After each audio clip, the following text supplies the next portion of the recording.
Jadi sebenarnya ada 3 hal yang disampaikan di RUPS sesuai dengan surat yang dikirimkan klub Arema dan teman-teman.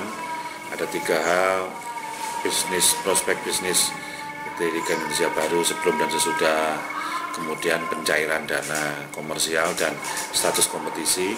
Status kompetisi sudah dijawab sama PSSI waktu rapat Exco menunggu tanggal 29 Mei.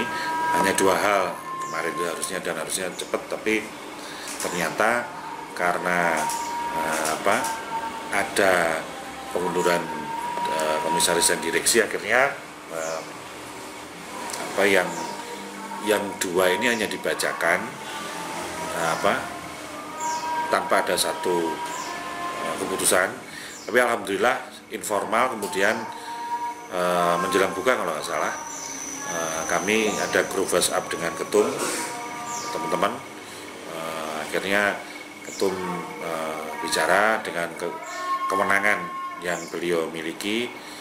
Beliau memerintahkan hari ini untuk segera dicairkan dana komersial untuk klub Liga 1 520 maksimal sore hari ini. Setiap klub rata 520. Ya, memang rata gitu. Pak, kami memang mulai sekarang membiasakan diri bukan subsidi, karena itu kan hasil dalam tanda kutip penjualan klub juga kan. Kita kan dijual di TV di situ kan, itu kan kembali ke kita kan. Jadi dana komersial lah itu maksimal sore hari ini. Mudah-mudahan hari ini bisa diterima klub, dan seterusnya dan selanjutnya. Khusus untuk Arema kita cari tambahan, karena 520 kalau dipotong pajak biasanya 490, nggak sampai 500, itu kurang 85 juta untuk kita salurkan, kita berikan ke pemain dan ofisial. Target kita memang sebelum hari raya, insya Allah tercapai lah sebelum hari raya. Anak-anak sudah gajian walaupun hanya 25%. Itu. tadi yang belum dibahas terkait masa depan kompetisi Apanya? untuk surat RUPS itu. Ya kan sudah diberi jawaban PSSI. Jadi surat PSSI ini yang perlu teman-teman mengerti. Surat PSSI tanggal 27 Maret tahun 2020 itu sampai sekarang masih berlaku. Bunyinya apa? Bunyinya mengacu pada BNPB tanggal 29 itu. Makanya waktu kita menanyakan ke LIB tentang status kompetisi, ya jawabannya LIB ya mengacu pada surat PSSI, karena surat PSSI sekarang sudah berlaku. Singkat ceritanya kita tunggu aja sampai tanggal 29 BNPB bagaimana kan itu. Di suratnya sudah jelas. Kalau 29 Mei itu dicabut statusnya tanpa extend, berarti Liga go on. Kalau 29 Mei misalkan dicabut, di extend, jangankan mingguan, di extend 1 hari atau 2 hari aja, Liga 2020 pasti stop.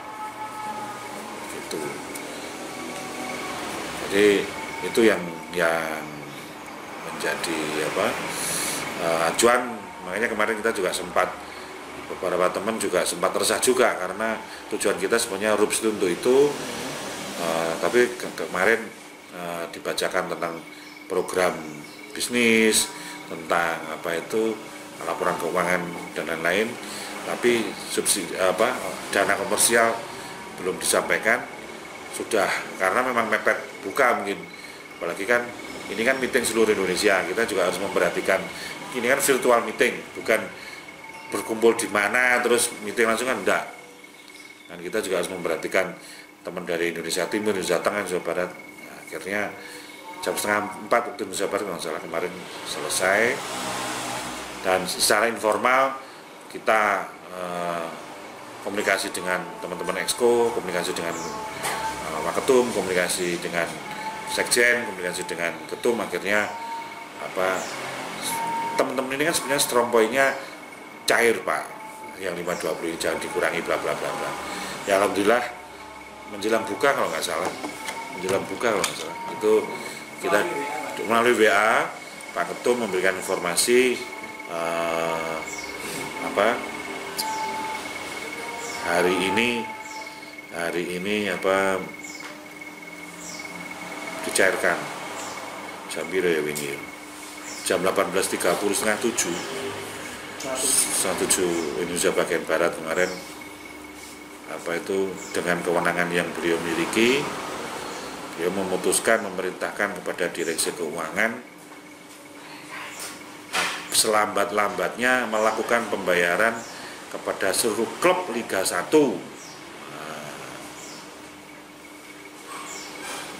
Iku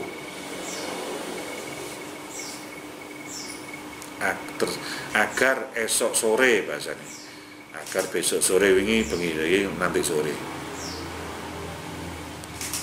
Iku sih.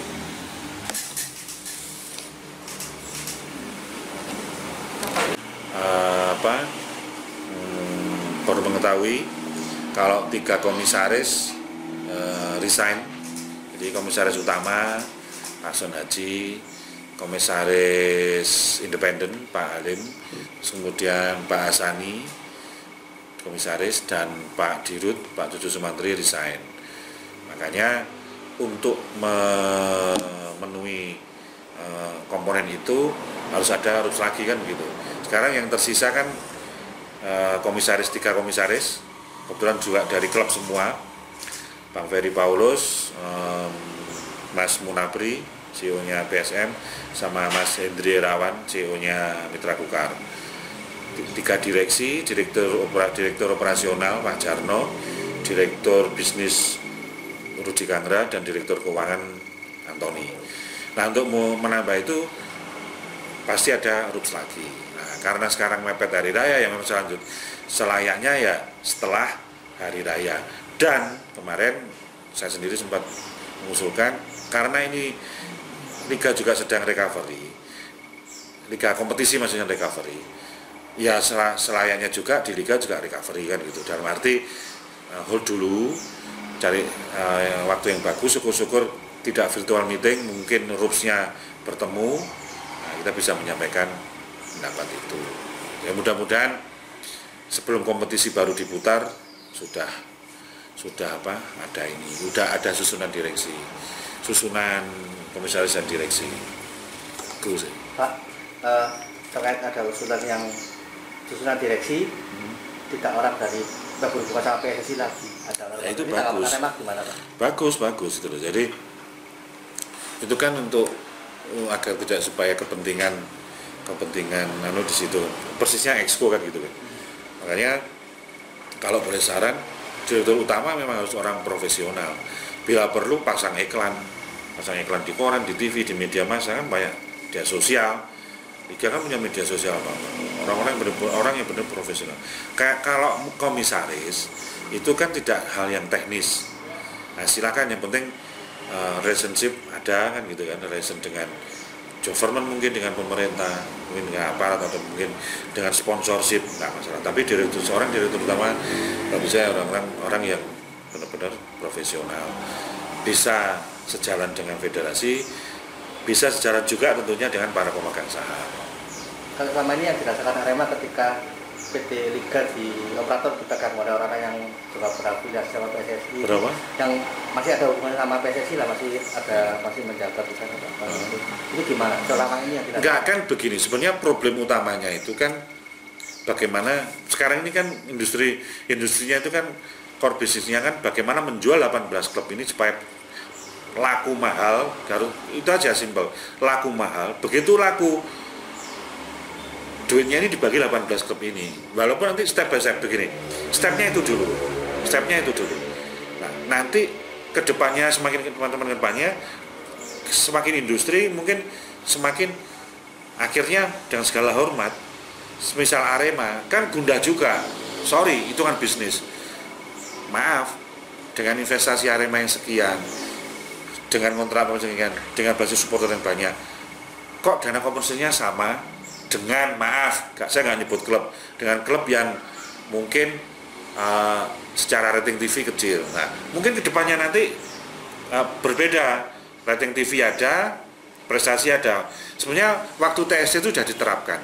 Nah, itu bagus sebenarnya. Ada ranking, ada rating. Itu bagus. Memang harusnya pembagiannya seperti itu di TV itu. Ada rating TV, ada ranking.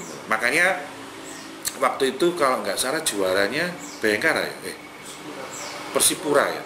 Yang 2017 itu yang Bayangkara itu berapa? 2017. Nah, 2017 sama contoh Bayangkara. Kalau Persipura rating TV-nya masih lumayan lah, masih lumayan. Bayangkara itu rating TV-nya kecil, tapi begitu dia juara, hadiah uangnya lumayan juga, grow up rating TV ini. Persib Arema yang nggak juara waktu itu, Arema kalau nggak salah ranking 17 ranking 9 kalau nggak salah. Ya 9 8 atau 9. Tapi karena ratingnya masih 3-4 besar, ya duitnya lumayan juga. Nah, ini fair. Karena apa? Ya itu tadi apa? Karena ada rating TV ini sangat menolong di industri.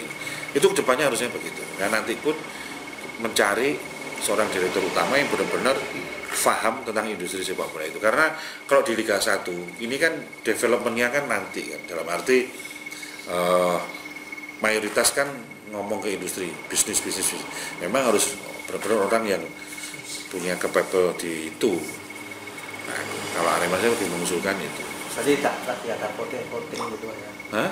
Ada pemilihan voting atau voting? Ya nanti siapa yang dicalonkan ya harus fit proper test misalkan gitu. Ya waktu sama lah. Sekarang pemilihan sekjen aja digitukan, masa ini pemilihan direktur utama nggak digitukan kan begitu.